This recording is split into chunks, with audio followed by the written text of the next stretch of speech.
right, let's dive in. Boundaries in marriage.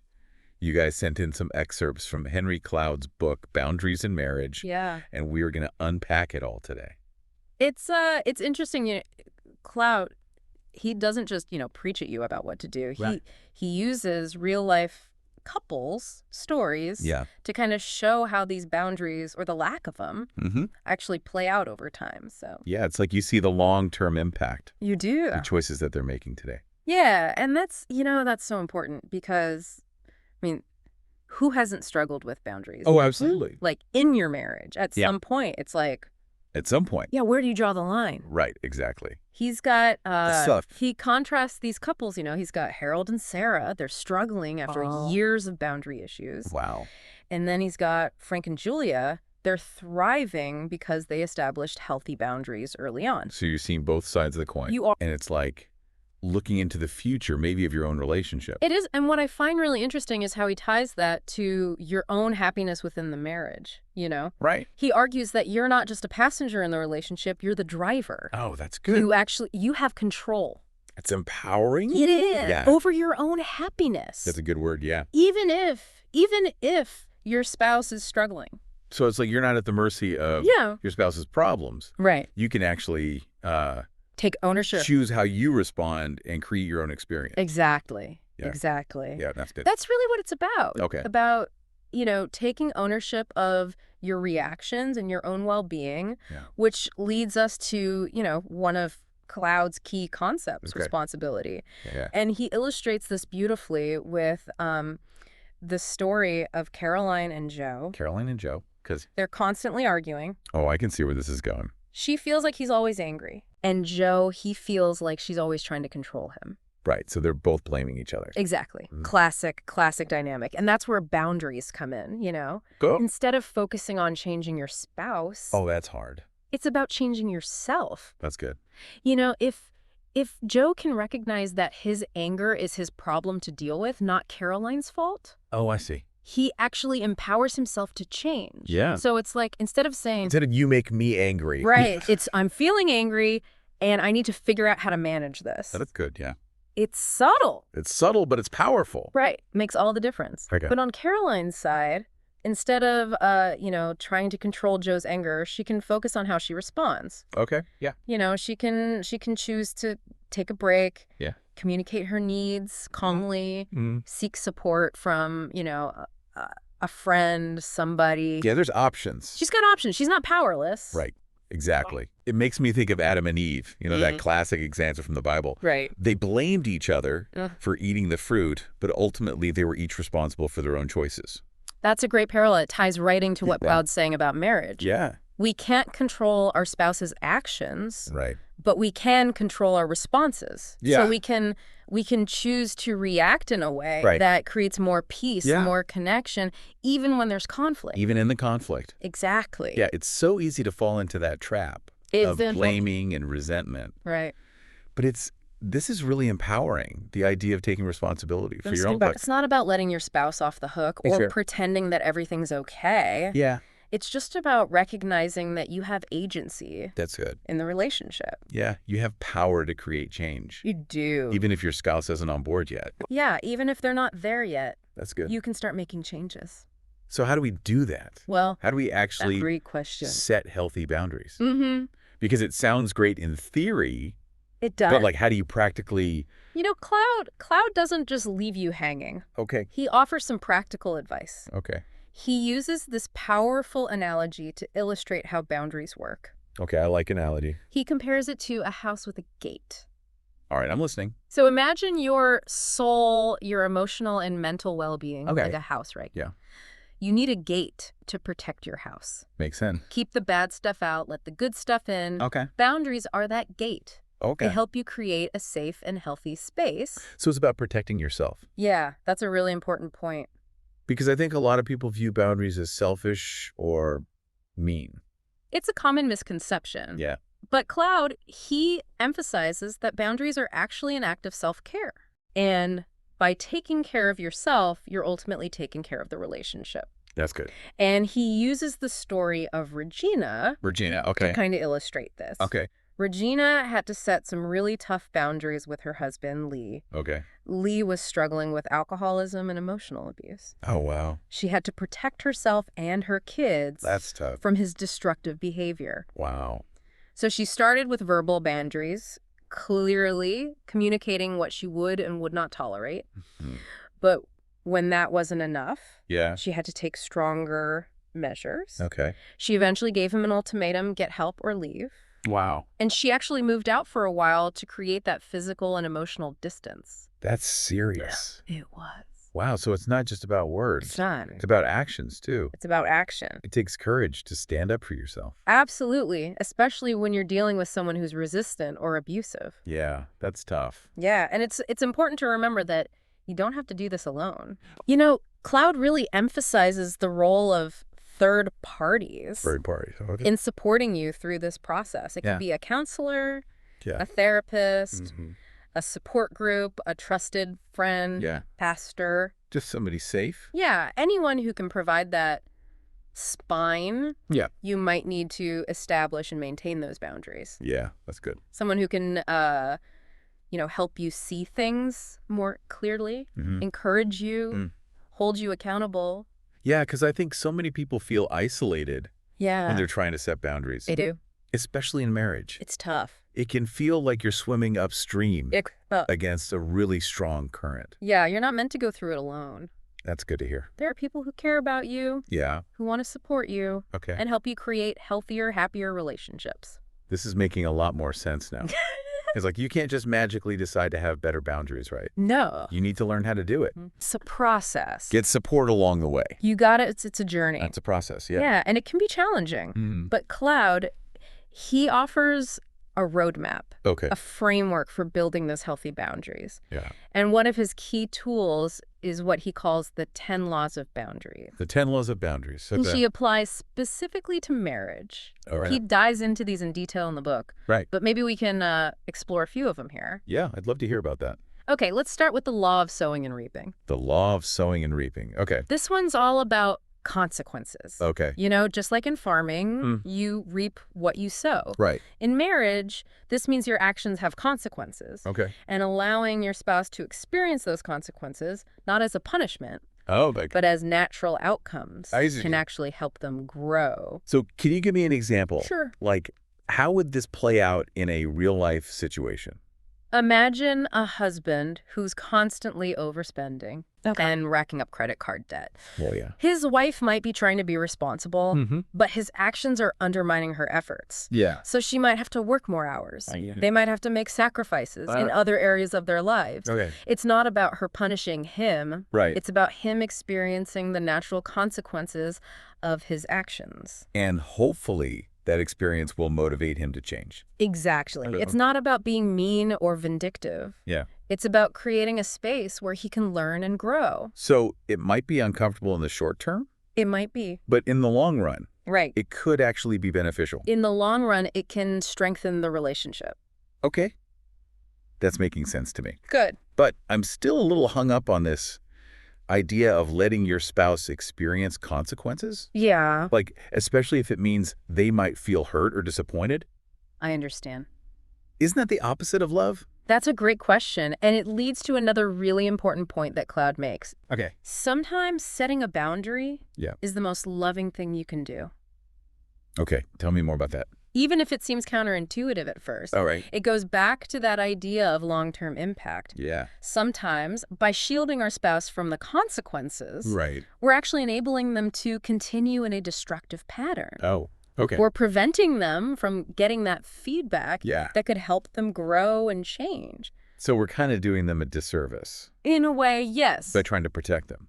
It's like that saying, give a man a fish, you feed him for a day. Yeah. Teach a man to fish, you feed him for a lifetime. Right.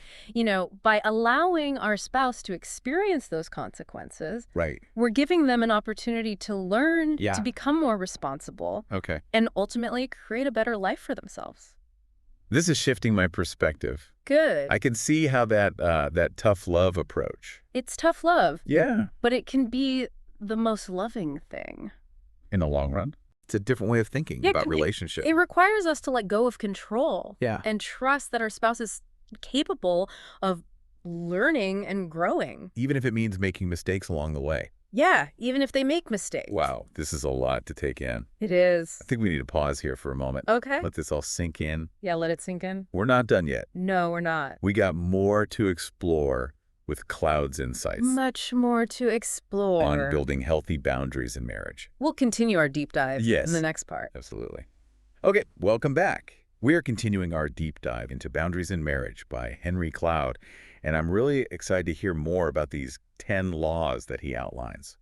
Yeah, they're really insightful, really practical, offering a framework for navigating all those tricky boundary issues that pop up.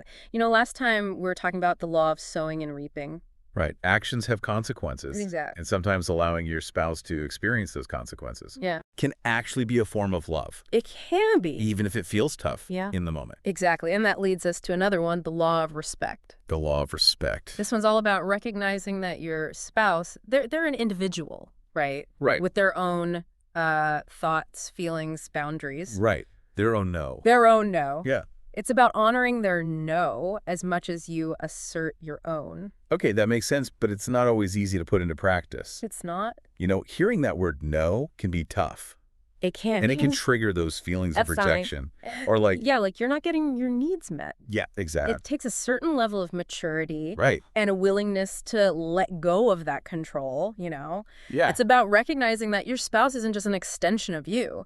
Right. They're their own person. They are. With their own needs and desires. And Quote illustrates this with the story of Judy and Eric, right? Judy's constantly accommodating Eric. Okay. Even when he's being disrespectful, even when he's being hurtful, and she goes along with things. Just to keep the peace. Just to keep the peace, yeah. Right. Silencing her own no to avoid conflict. Oh, that's a classic example. It's like she's setting herself on fire. Exactly. To keep him warm. You got it. Yeah. And then all that resentment, it just explodes, Right, eventually. It's a classic example of what happens when boundaries aren't communicated. And it seems like communication is a recurring theme. It is. It's huge. And I bet that ties into another one of these laws. It does. It's the law of exposure. Okay, the law of exposure. Basically, you got to communicate your boundaries. You have to. You can't expect your spouse to read your mind. Right. They're not mind readers. They're not. Even though we kind of think they should be. We do, If they love us enough, they should just know. We think they should know, but that's setting ourselves up for disappointment. Yeah, for sure. Unexpressed boundaries lead to all sorts of problems, misunderstandings, resentment, emotional distance. Yeah. Cloud uses another great example about a husband who's withdrawing from his wife. Okay, tell me about this. The wife's constantly putting her own needs first. Okay. And she's completely oblivious to the impact that's having on him. Oh, wow. So he feels neglected, unappreciated, his needs don't matter. Right. But he doesn't say anything. He just starts pulling away. Oh, that's sad. It is. It's a lose-lose situation. Yep. She's not getting her need for connection met. He's feeling isolated. Yeah, and resentful.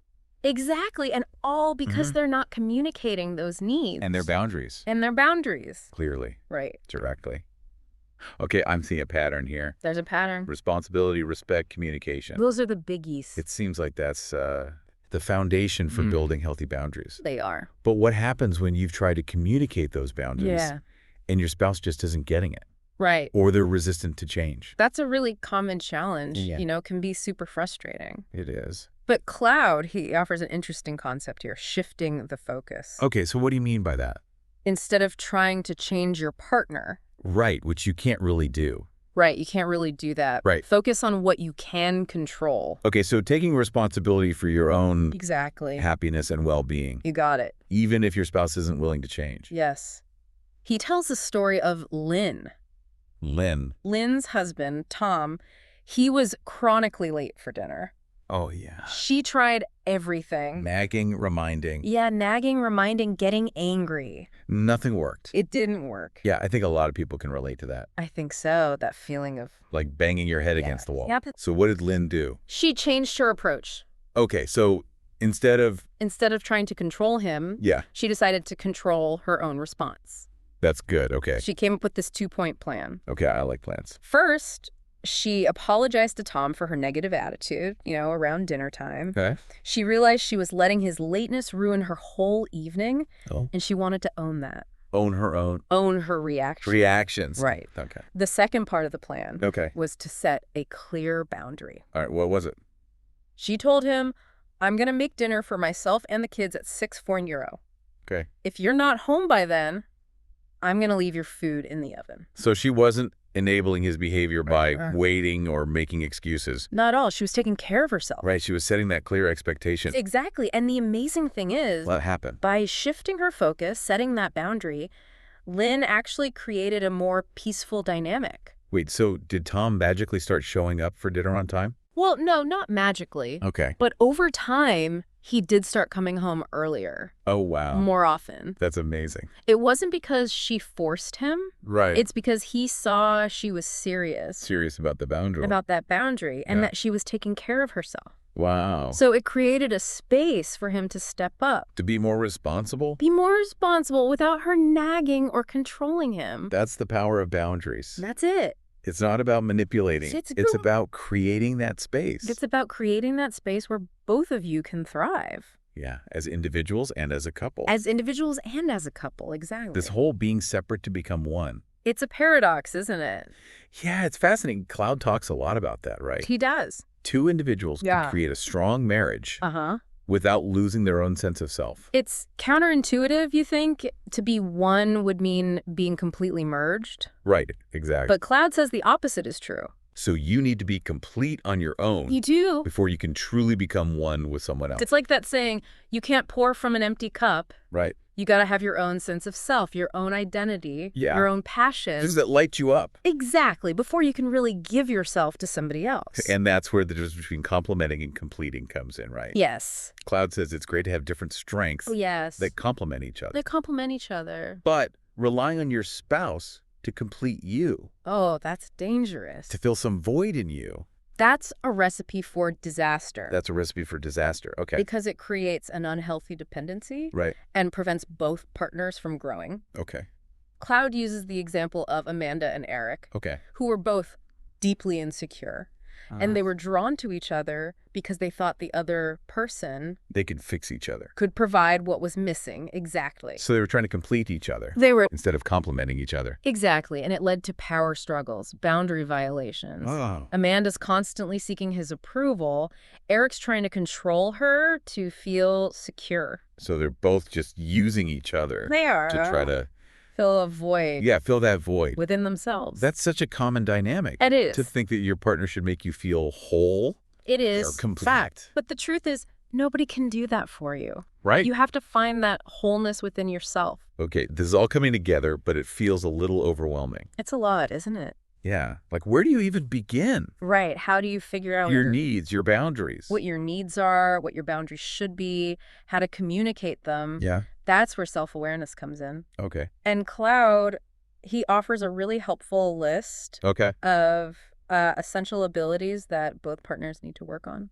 Ooh, give me the highlights. He talks about things like being able to connect emotionally, being vulnerable, having that healthy sense of assertiveness, being able to say no without guilt, taking initiative, being organized, accepting imperfections, grieving losses, thinking for yourself, expressing your opinions, taking risks, discovering and using your talents, being responsible, being free from external and internal controls, being comfortable with your sexuality and spirituality, having a moral compass, engaging in intellectual pursuits.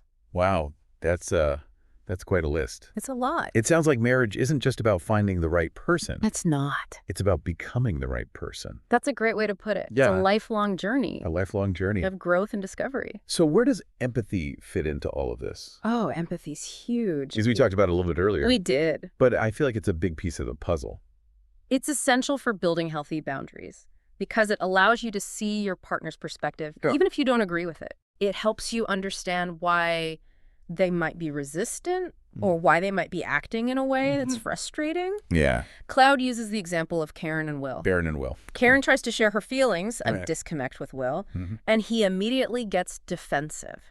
He starts talking about how hard he works, how much he does for her. Right, missing the point Missing the point completely. of what she's trying to say. Exactly, so he can't empathize. Yeah. Because he's caught up In his own feelings in all the feelings. of being misunderstood. Exactly. So it leaves Karen feeling even more unheard and disconnected. Heartbreaking. It is. They're both stuck in their own heads, Yeah. speaking different languages. So how do we get better at empathy?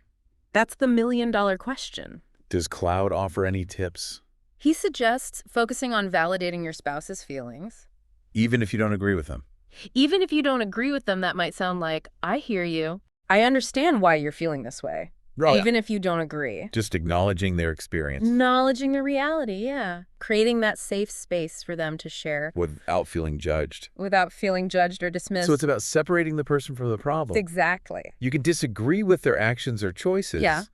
but still validate their feelings. Yes, and this all ties back. To that central theme of boundaries. It does. That balance of togetherness. Togetherness and freedom. And freedom, you need both. Right, you need both. Too much togetherness, you get enmeshment. Yeah. Too much separateness, you get distance.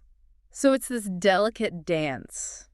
It is. It's finding that sweet spot. Where you can be yourself. Yes. But also be connected. And there's no one-size-fits-all approach. Right. It's about figuring out what works for you guys. Right, and your partner. And being willing to adjust. To adapt. Adapt as things change. And Cloud does mention that having your own pursuits can actually enrich the marriage. Absolutely. Hobbies, friendships, career goals, having those things that you're passionate about can bring new energy and perspective. Yeah, and it gives you something to talk about. It does. Besides the chores. Besides the day-to-day stuff. Right, and the bills. Exactly. It's about bringing your whole self to the relationship. Not just the part that's... Not just the part that's focused on your spouse. Focused on your spouse. Yeah, that's good. Now, Cloud also emphasizes shared values. Oh, yes, shared values. In a marriage, how they act like a compass guiding you. Yeah, like a guiding force. Exactly. He argues that values are the ultimate boundaries. The ultimate boundaries. Yeah, they define what the marriage stands for. Okay. What it protects.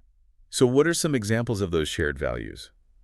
It could be anything from your religious beliefs, spiritual practices, to how you handle finances, raise your kids, prioritize your time. Right. It's about identifying those core principles that you both hold dear. Yeah. And making a conscious effort to live by them. And if those values are out of alignment, that's where you start to see the problem. That's when the problems start. Right. Cloud...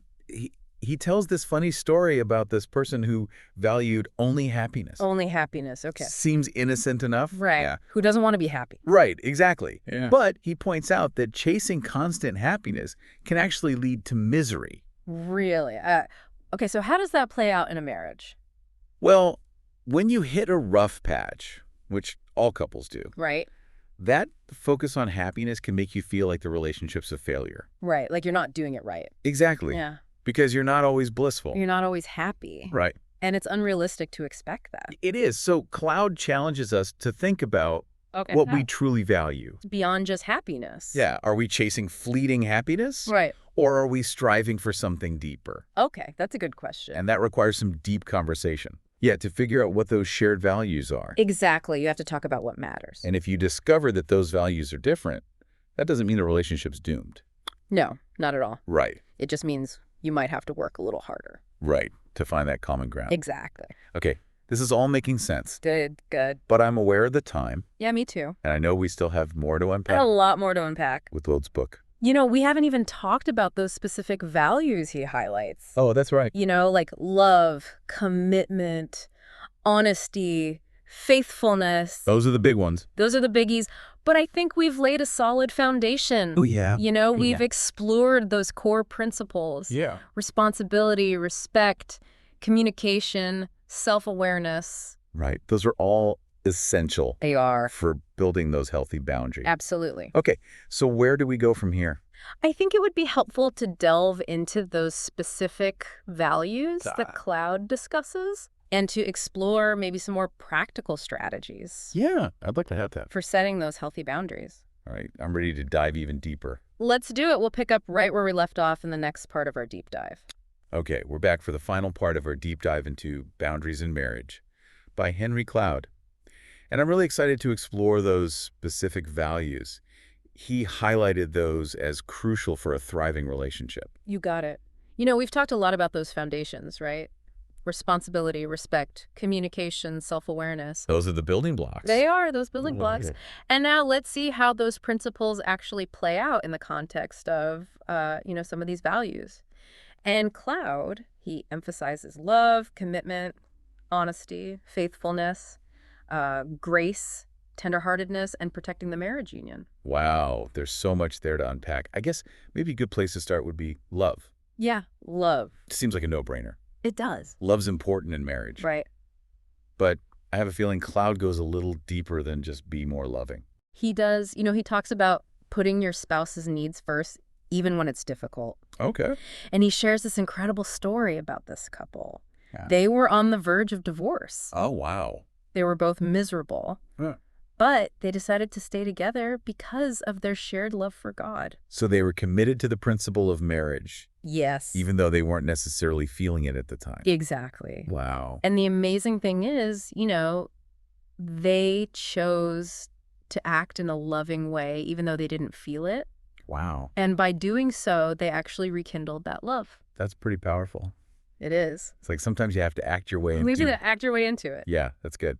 And speaking of action, Cloud also talks about commitment being a driving force for growth, right? Yes, commitment. How staying committed, even when things are tough, Yeah. can push you to become a better person. He does. He shares this story about, a friend of his who attributes a lot of his personal growth to his long-term marriage. Yeah. Wow. He says knowing his wife was never going to leave, no matter what, gave him this sense of security and motivation to work on himself. So it's like that security allows you to take risks, face your flaws, It does. knowing that you have someone there for you. You got it. Yeah, that's beautiful. And it seems like honesty plays a big role in Work. building that foundation Honesty's huge. of commitment, of trust. It is, Cloud argues that honesty, even when it's painful, is essential for true intimacy. Okay. He tells this really insightful story about Christy and Dennis. Christy and Dennis. Okay. Dennis is always trying to be the nice guy. We all know a nice guy. We do, right? Avoiding conflict at all costs. Yes, but that suppression of emotions Yeah. actually created a wall between him and Christy. So even though he had good intentions, Right, he did. it was hurting the relationship It was. because he wasn't being honest. And it wasn't until Christy had this huge outburst, Oh, wow. expressing all her pent-up frustration, that Dennis finally opened up, Wow. revealed his true feelings. So that was a turning point. It was, Okay. Finally connecting with the real Dennis, not just some facade. Wow, it's so powerful. Sometimes you need that Sometimes you do. honesty, Break you in. need that breakthrough, Yeah, to break through, even if it's messy. even if it's messy. Yeah, It takes courage to be honest, it does. especially when you're afraid of being judged. And that's where the vulnerability comes in. Right, vulnerability. You can't have honesty without vulnerability. They go hand in hand. They do. Okay, so what about faithfulness? Ah, faithfulness, yeah. Does Cloud just talk about the traditional definition? He goes deeper. Okay. He points out that faithfulness is about more than just physical fidelity. Okay. It's about emotional and spiritual loyalty, too. So what does that look like, practically? He gives the example of Charlie. Whose addiction actually became a form of unfaithfulness. Oh, wow. Even though he wasn't physically cheating, Right. his addiction was taking his time, his energy, his emotional needs outside the marriage. So it's like creating this separate world, this Yeah. secret life that like was a form of betrayal, taking away from his wife. even if it wasn't intentional. Yeah, it's a reminder that faithfulness is about being present, It is. fully engaged, Yeah. It's not just physically, but emotionally. Oh, and it's so much more nuanced than we often think, right? It is. It's not just black and white. It's not. There's so many shades of gray There are. when it comes to faithfulness. Yeah. And now we've talked about the honesty and the vulnerability, but Cloud also stresses the need for grace and forgiveness. He does. Because we all make mistakes. We do. Nobody's perfect. And he has that funny anecdote, right? Yes, about asking couples to idealize their spouse Yeah. and then immediately confess their sinfulness. Yeah. It's just a funny way to point out. A humorous way. A serious point. We all need grace. We do. We're all flawed. We're human. We're human. Yeah. Yeah. And Claude goes on to say that tenderness, compassion, they're essential for navigating those failures. Right. Because we are going to fail. We are. And he argues that hardness of heart, not the failure itself, It is. It's the hardness. is the relationship killer. And he quotes Jesus on that, right? Yeah, divorce is caused not by failure, Uh-huh. but by hardness of heart. Exactly. It's about choosing to soften our heart. Even when it's hard. Even when it's hard. Even when they mess up. Even when they hurt us. Even when we're angry. It's so much easier to hold on to the anger. It is. But you're saying that ultimately creates more distance. It does. More disconnection. Prevents us from understanding, empathizing. Yeah. It blocks that flow of love and forgiveness. This is a lot, but it's good. It's a lot to process. Yeah, it's like building a healthy marriage takes work. It does. It takes intentionality, You got it. self-awareness, And willingness to do the hard work. to keep showing up, You got it. even when it's uncomfortable. It's not passive. It's not. It takes effort. It takes commitment. It Yeah. takes a desire to create something beautiful Yeah. and lasting. And Cloud also reminds us that we don't have to do this alone, We don't. right? He talks about seeking outside help He does. when you need it. It's important. Like, marriage shouldn't be your only source of support. Exactly. He quotes Ruth Bell Graham. Oh, yeah, I love her. Famously said the secret to a long and happy marriage was, he plays golf and I play bridge. I love that. Just a reminder that we need those outlets, those passions, those connections outside of our marriage. Right, and it's not a sign of weakness to seek support It's not. from friends, family, a therapist. It's a sign of strength. Yeah, a mentor, whoever it is. And wisdom. Yeah. Sometimes just having that outside perspective can help you see things more clearly For sure. and make more intentional choices. Yeah, absolutely. Okay, so we've covered a lot of ground here. We have We've talked about love, commitment, honesty, faithfulness, grace, tenderheartedness. seeking outside help. We covered it all. But before we wrap up, I know Cloud offers a few words of caution He does, about boundaries. right? He warns against using boundaries for selfish purposes, It would- Boundaries should never be about controlling your spouse, avoiding personal growth, or punishing them for their mistakes. So it's all about checking your motives, It is making sure you're setting boundaries from a place of love, from the place of love. a desire for a healthier relationship. Yeah, ask yourself, are my boundaries motivated by love? That's the question. Or are they about protecting myself from discomfort? Or responsibility. Yeah, wow, that's powerful. It is. And that seems like a good place to leave our listeners I think so. as we wrap up this deep dive. Remember, boundaries are ultimately about creating a space where love, honesty, and growth can flourish. It's about building a stronger marriage A more fulfilling marriage. that honors both your individuality and your connection You got it. as a couple. And if you're struggling, don't be afraid to reach out, get some help. It's never too late to start creating a more joyful and connected relationship. That's right. And on that note, we are going to wrap up this episode of The Deep Dive. Thanks for joining us. Until next time, keep diving deep.